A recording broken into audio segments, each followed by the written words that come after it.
Pernahkah adik-adik menghadiri pesta pernikahan? Pasti menyenangkan sekali. Ya, ada banyak orang yang datang untuk merayakan kebahagiaan bersama pasangan yang menikah.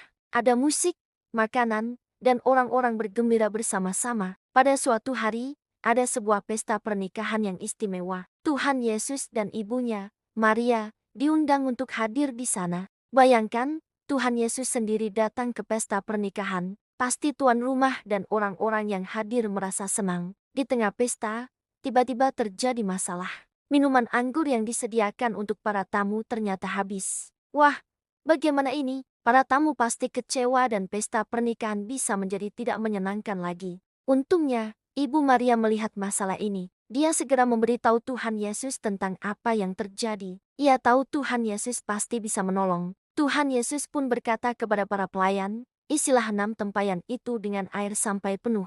Para pelayan tidak mengerti apa yang akan dilakukan Tuhan Yesus. Tapi, mereka tetap patuh dan mengikuti perintah Tuhan Yesus. Mereka mengisi 6 tempayan besar dengan air. Kemudian, Tuhan Yesus berkata kepada para pelayan, "Sekarang, ambillah air dari tempayan itu, dan bawalah kepada pemimpin pesta."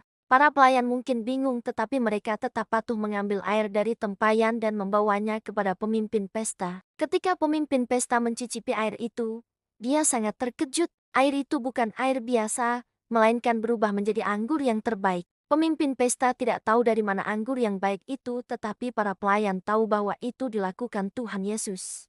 Kini mereka mengerti apa yang Tuhan Yesus perintahkan itu mendatangkan kebaikan. Mukjizat yang dilakukan Tuhan Yesus ini menunjukkan bahwa Dia adalah anak Allah yang memiliki kuasa yang luar biasa. Dia juga selalu peduli dengan orang lain.